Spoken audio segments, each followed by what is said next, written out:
Akkam waltaan kabajamtoota hordoftoota keenyaa oduu sa'aatii kanaaf qabnu isinitti hima.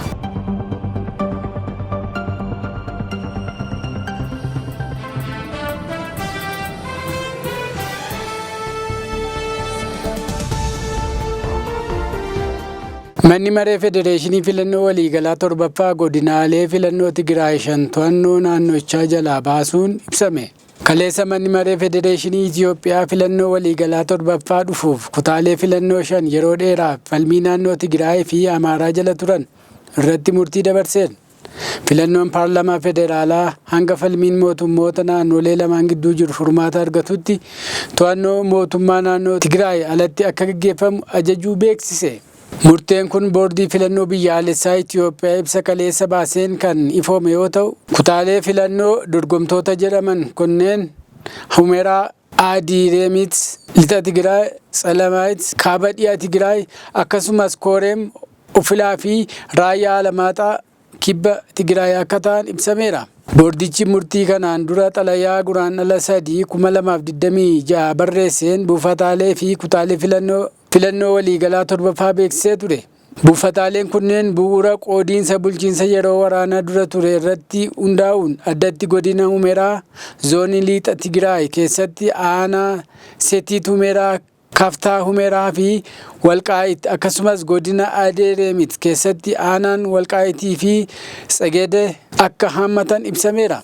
Haa ta'u malee murtii haaraa mana maree Federeeshinii Itoophiyaa irratti hundaa'uun filannoon kutaalee 5 keessatti gaggeeffamu mootummaan naannoo Tigraay jalatti osoo hin taane bifa adda ta'een akka raawwatamu taasifamuun ibsameera. Haa ta'u malee bulchiinsi yeroo Tigraay murtii mana maree Federeeshinii mormee taatechi heera mootummaa kan cabsu waliigaltee Piriitooriyaa rakkoo keessa kan buusu jedhe.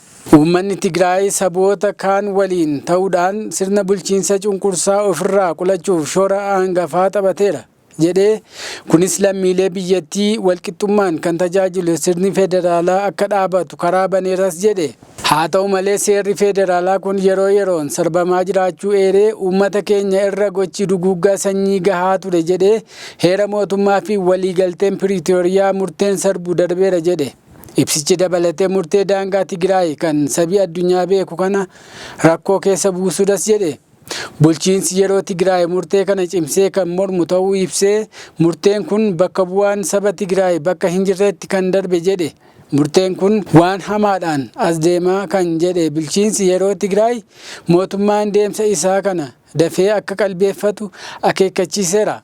Akkasumas manni maree Federeeshinii godinaalee filannoo 5 to'annoo naannoo Tigraayin alatti kallattiin mana maree bakka bu'ootaaf akka taasifamu murteen dabarsuun obbo Geetaachoo Raddaan kan durfamu paartiin Diimokiraatawaa Simrat murteen kun heera biyyattii kan diiguudha jechuun morme.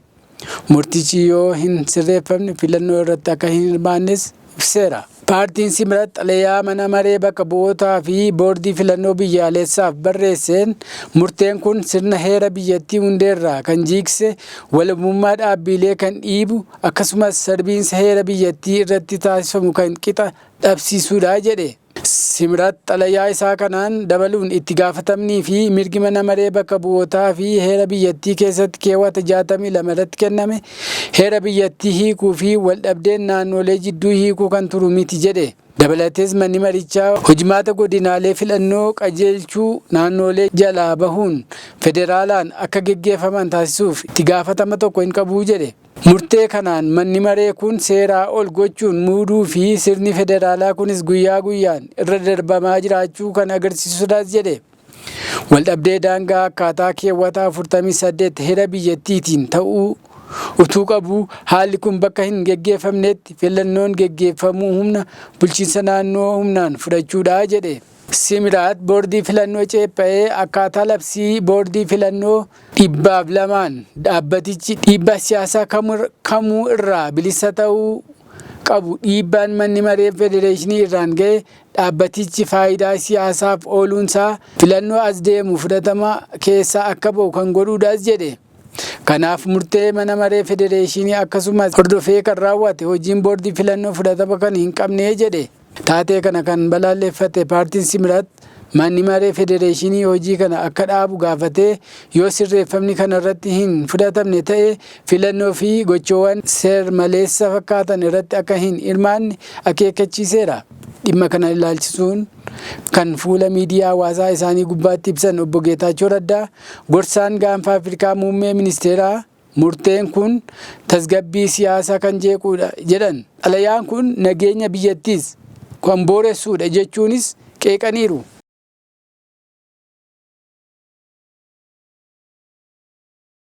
Agarsiisa waraanaa Itoophiyaatti banaa Eertiraan dubbii barbaachaa jette. Agarsiisa waraanni Itoophiyaa dhiyoo magaalaa Hawaasaatti mul'ise Eertiraan dubbii barbaacha jechuun qeeqte. Guyyaan hundeeffama waggaa 65ffaa ajaja duula addaa raayyaa ittisa biyyaa Itoophiyaa magaalaa Hawaasaatti yeroo kabajametti agarsiisi waraanaa mul'ateera. Agarsiisa kana irratti kan argaman ministeerri muummee Abiyyi Ahmed loltuun leenjii addaa fudhatee fi gaanfa Afrikaa shororkeessummaa irraa tiksuu danda'u ijaaramuu dubbatanii turan. Ministeerri odeeffannoo Eertiraa Yemaanee Gabra Masqal fuula X isaanii irratti yaada kennaniin agarsiisa kana qeeqaniiru. Aangawaan Eertiraa paartii Itoophiyaa bulchaa jiru paartii badhaadhinaa maqaa biraan dhahan agarsiisa jibbaan guutame biraa waraan barbaaduu fi humna agarsiisuun dubbii barbaaduutii jedhan. Dubbii muummee ministeeraa Ahmadis ta'ee agarsiisni waraanaa kun yeroo Itoophiyaa fi Eertiraa gidduutti hariiroon ture laafetti mudate.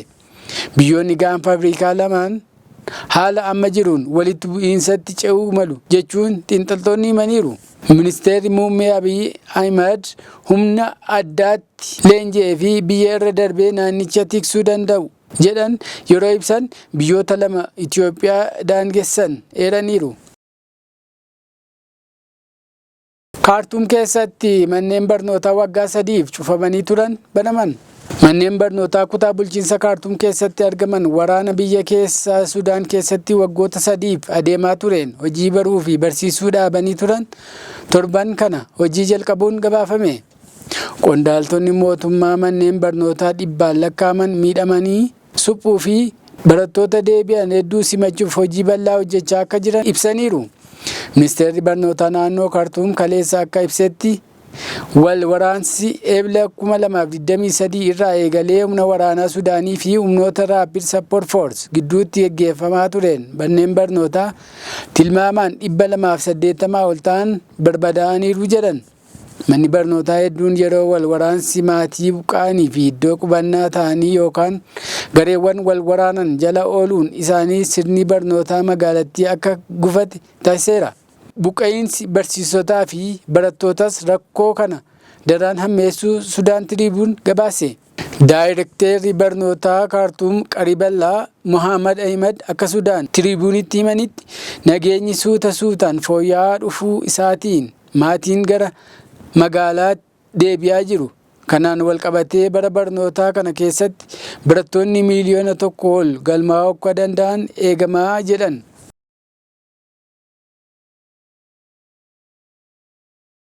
Ilmi pirezidaantii Ugaandaa humna addaa Sudaan Hitileritti fakkeesse. Ilma pirezidaantii Ugaandaa fi ajajaa humna waraanaa Ugaandaa kan ta'e Jeneraal Muhaazi Kainerugaba humna addaa Sudaan Hitileritti fakkeessuun qeeqa'e.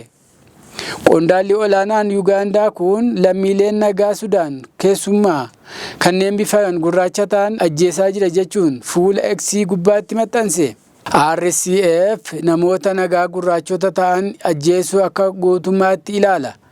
Hitleris akkanuma Yihuudoota yookaan kaampii Auschwitz keessatti gaaziidhaan fixuu gootummaatti fudhatee ilaalaa ture jechuun qeeqa cimaa barreesse. Jeneraal Muhaaziin kana kan barreesse ajajaan humna addaa Sudaan yookaan RSF Hamdaan Dagaaloo Ugaandaatti imaluun pirezidaantii Museveenii waliin erga wal argee booda. Hamdaan Dagaaloo pirezidaantii Museveenii wajjin wal arguu hordofee mootummaan Sudaan Ugaandaan simachuu hin qabdu turte jechuun komatee ibsa baase. Ilmi pirezidaantii Ugaandaa fi ajajaa waraanaa biyyattii kan ta'an Jeneraal Muhaaziin maxxansa biraa X irratti maxxanseen ammoo humna waraanaa Sudaan waliin ta'uun gurraachota Afrikaa bilisa akka baasan barreesse. Kan humna waraanaa Sudaan waliin wal waraanaa jiru dhaabbata yakkamaa jechuunis ibse.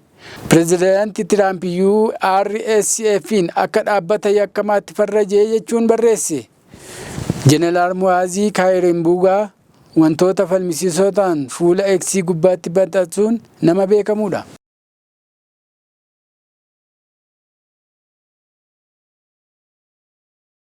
Muddamni Ameerikaa fi Iraan hammaannaan USA hojjettoonni imbaasii ishee Beeruut jiran akka bahan ajajje. Ameerikaa fi Iraan gidduutti muddanni dhalachuu hordofee Ameerikaan hojjettoonni ishee imbaasii magaalaa guddoo Libaanos Beeruut keessa jiran akka bahan ajajje. Qondaalli olaanaan ministeera dhimma alaa US tokko BBC'tti akka himanitti yaaddoo nageenyaa irraa kan ka'e hojjettoota dhimma murteessaaf barbaadamaniin alatti kaan imbaasicha gadhiisanii akka bahan ajajaniiru.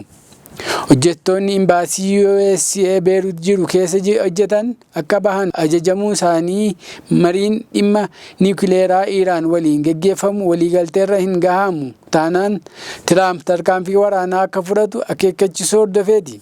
Iraan haleellaan irratti raawwatamnaan buufata waraanaa fi bu'uuraalee Ameerikaa ta'an kan baha giddugaleessaa keessa jiran irratti tarkaanfii akka fudhatu irra deddeebiin akeekkachiisteetti. Gama biraan ammoo ministeerri dhimma alaa Ameerikaa Maarko Ruubiyoo imala gara Israa'elitti taasisuuf ture dhiisaniiru garuu sababa isaas hin ibsine.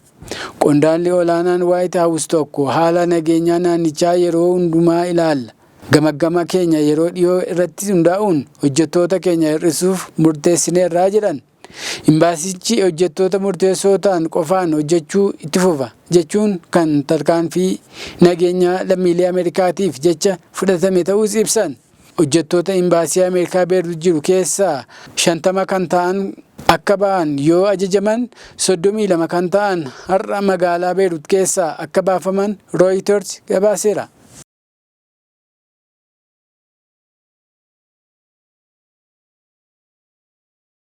Egaan kabajamtoota hordoftoota keenyaa oduun sa'aatii kanaaf qabnu kanuma turtii gaarii qabaadhaa.